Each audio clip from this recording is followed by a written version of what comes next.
उन्हें गलत ही सुनने में इतना मजा आने लगता है कि हम उस झूठ को सच मानने लगते हैं। ऐसी ही कुछ बातों का जिक्र हम इस वीडियो में करने जा रहे हैं। वीडियो में हम झूठ की धूल हटाकर उन कहानियों के सच से आपको रूबरू करवाएंगे। नए व्यूअर जल्दी से सब्सक्राइब कर लें क्योंकि वीडियो के अंत तक आपके होश उड़ने वाले हैं। चलिए शुरू करते हैं।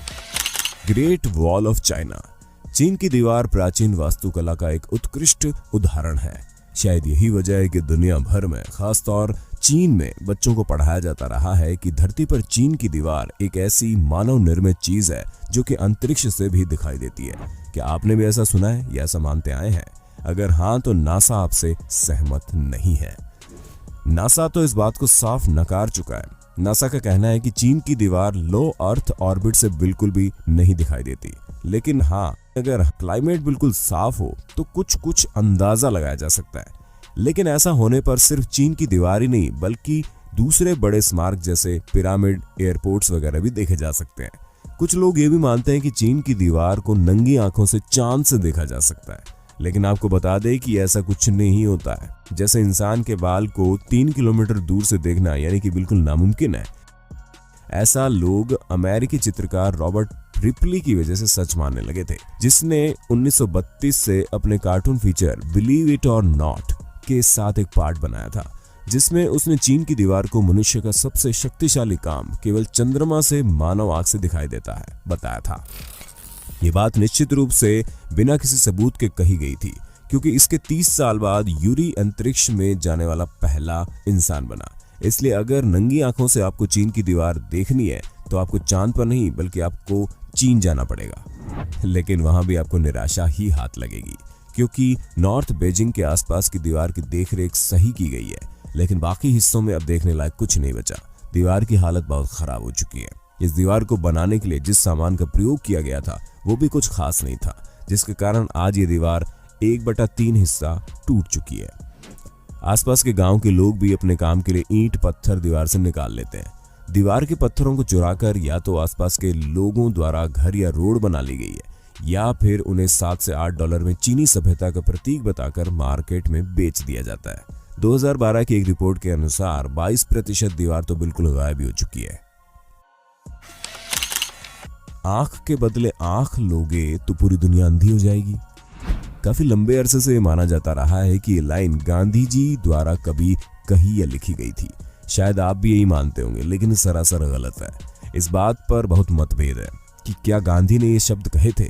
दरअसल ये कथन उनके अहिंसावादी व्यक्तित्व पर सटीक बैठता है। शायद इसीलिए लोग इसे सही मानते आए और न्यूज डिबेट और सोशल मीडिया पर यदाकदा चिपकाते आए। An eye for an eye only makes the world blind. लेकिन जब येल बुक ऑफ कोटेशन के एडिटर ने गांधी फैमिली से बात की तो वो ये बताने में असक्षम रहे कि ऐसा कब हुआ था, न ही कोई सबूत दे पाए। लेखक लुई फिशर ने गांधी जी की बायोग्राफी लिखते समय 2 बार इसी से मिलते जुलते वाक्यांश का उपयोग विभिन्न पुस्तकों में किया, लेकिन गांधी जी की तरफ से नहीं। इसके अलावा ये डायलॉग एक्टर बेन किंग्सले द्वारा 1982 में आई फिल्म गांधी में कहा गया। शायद यही वजह रही होगी कि जो सब इसे सच मान बैठे। नेसिस फोटो। लॉक नेस मॉन्स्टर एक पानी में रहने वाला दानव है जो नेसी के नाम से मशहूर है, जिसकी केवल दंत कथाओं में पुष्टि की गई है।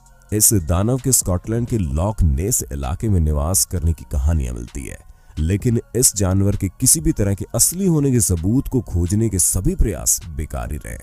लेकिन 1934 में तब हड़कंप मच गया जब कर्नल रॉबर्ट विल्सन द्वारा खींची गई एक फोटोग्राफ में यह मॉन्स्टर कैद हो गया।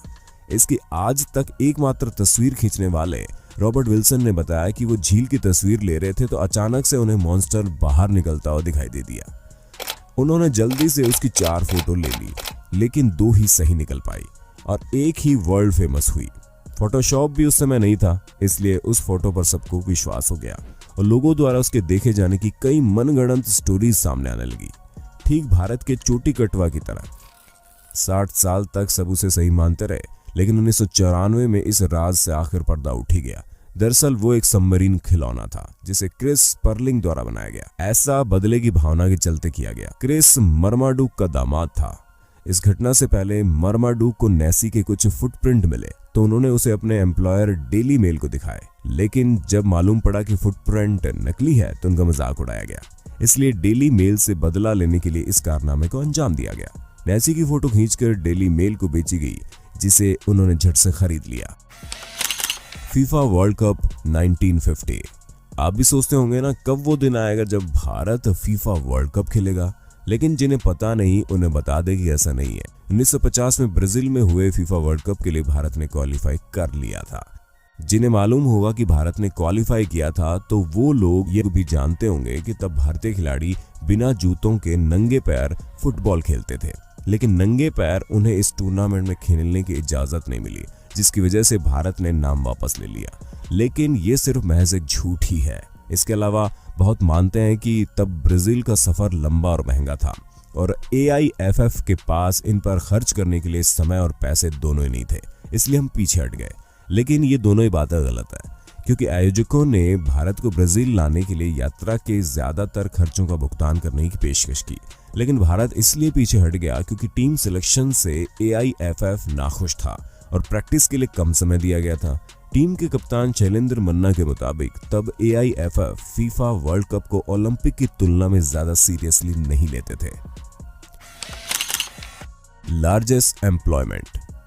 आपने भी ये जरूर सुना होगा या खुद दूसरों को गर्व से बताते हुए आए होंगे कि पूरी दुनिया के मुकाबले भारतीय रेलवे विभाग में सबसे ज्यादा कर्मचारी काम करते हैं। दरअसल ये सच नहीं है, क्योंकि जब 2015 में सर्वे किया गया तो मालूम पड़ा इसमें इंडियन रेलवे 8वें स्थान पर है, जिसमें 1.4 मिलियन लोग काम करते हैं। वहीं 9वें नंबर पर इंडियन आर्म्ड फोर्सेस आती हैं, जिसमें 1.3 मिलियन लोग काम करते हैं। सबसे टॉप पर 3.2 मिलियन कर्मचारियों के साथ अमेरिकी रक्षा विभाग है। दूसरे नंबर पर चीन की पीपल्स लिबरेशन आर्मी है। तीसरे पर वॉलमार्ट और चौथे पर मैकडॉनल्ड्स हैं। लेकिन 2017 में आई फोर्ब्स की रिपोर्ट के अनुसार इंडियन रेलवे अब 1.54 मिलियन कर्मचारियों के साथ 7वें पायदान पर पहुंच चुकी है। उम्मीद है अब आपकी जानकारी अपडेट हो गई होगी, लेकिन थोड़ा इंतजार कीजिए क्योंकि 4 अभी बाकी है। National sport. हम न जाने कब से NCERT बुक्स में ये पढ़ते आ रहे हैं कि हॉकी भारत का राष्ट्रीय खेल है। हो सकता है आपने इस पर निबंध भी लिखा हो। ये सामान्य ज्ञान की हर किताब में है, प्रतियोगी परीक्षाओं में भी, यहाँ तक कि सरकारी वेबसाइट में भी लिखा है। लेकिन हम आपको बता दें कि देश को 8 ओलंपिक गोल्ड और 1 विश्व कप दिलाने वाले इस खेल को भारत के राष्ट्रीय खेल का दर्जा हासिल नहीं है। जी हाँ, ये हम नहीं, खेल मंत्रालय ने एक RTI क्वेरी का जवाब देते हुए बताया है। 2012 में ऐश्वर्या पाराशर ने प्रधानमंत्री कार्यालय से पूछा कि भारत सरकार ने हॉकी को राष्ट्रीय खेल के रूप में कब माना, लेकिन केंद्रीय युवा मामलों के मंत्रालय के अवर सचिव SPS तोमर ने बताया कि उनके पास ऐसा कोई रिकॉर्ड उपलब्ध नहीं है। इसे सामान्य खेल में राष्ट्रीय खेल के रूप में जाना जाता है। यानी आज से करीब 8 साल पहले ये साफ हो गया था कि हॉकी नेशनल स्पोर्ट नहीं है। लेकिन क्या अभी तक आपको इसकी जानकारी थी? National anthem. अब जो मैं आपको बताने जा रहा हूं ना, उसे जानकर आप पक्का दंग रह जाएंगे। आजादी के इतने दशकों बाद आज भी हम अपने राष्ट्रगान को सही ढंग से ना तो पढ़ते हैं ना ही गाते हैं। चौंके ना? जी हाँ, राष्ट्रगान के पंजाब, सिंध, गुजरात, मराठा में प्रयुक्त सिंध शब्द है ही नहीं। इसकी जगह सिंधु शब्द किया जा चुका है, लेकिन हमें पता ही नहीं है और ना ये उपयोग होता है।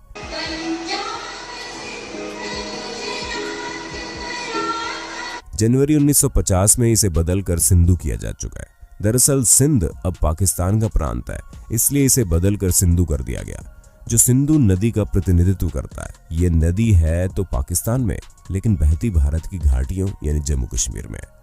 भारत सरकार की आधिकारिक वेबसाइट में भी सिंध नहीं सिंधु शब्द का उपयोग हो रहा है, लेकिन हम आज भी इस पर ध्यान नहीं देते। उम्मीद है आप चौंके नहीं होंगे। ठीक उसी तरह 26 जनवरी, 15 अगस्त और 2 अक्टूबर नेशनल हॉलिडे माने जाते हैं, लेकिन सरकारी रिकॉर्ड में भी इसका कोई आदेश नहीं है जिसमें इन दिनों को राष्ट्रीय अवकाश घोषित करने की बात कही गई हो। पिरामिड और दास। इजिप्ट अपनी कई अतरंगी चीजों के लिए जाना जाता है, जिनमें से एक है पिरामिड। 19वीं शताब्दी तक ये समझा जाता था कि इतने विशाल पिरामिड को बनाने के लिए दासों की मदद ली गई। यहाँ पर मैं आपको बता दूं कि एक शोध से पता चला है कि करीब 20,000 दासों द्वारा एक पिरामिड को बनाने के लिए 23 साल का समय लगेगा। किसी भी देश के पास इतने दास तो नहीं हो सकते जो वो विशाल पिरामिड्स खड़ा करते। तो ऐसा कैसे हो सकता है कि केवल कुछ हजार दासों ने मिलकर इतने विशाल पिरामिड खड़े कर दिए हों? फिर 20वीं शताब्दी में ये माना जाने लगा कि सोसाइटी के एक छोटे से भाग ने दासों संग मिलकर पिरामिड खड़े किए, जिनमें पेशेवर श्रमिक और वास्तुकार शामिल होंगे। लेकिन हकीकत ये है कि केवल कुछ हजार दासों, श्रमिकों और वास्तुकारों ने ही नहीं बल्कि पूरे देश ने मिलकर इसमें मदद की होगी, जिनमें इन सब के अलावा आम लोग भी शामिल होंगे।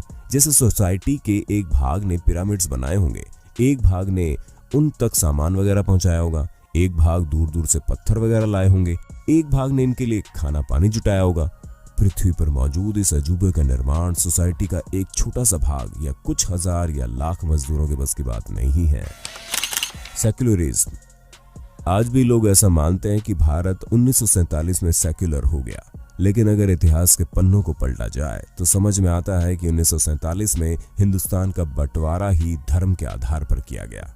लेकिन कुछ अक्लमंद है वो मानते हैं कि 26 जनवरी 1950 में जब संविधान लागू किया गया तब भारत को सेक्युलर घोषित किया गया।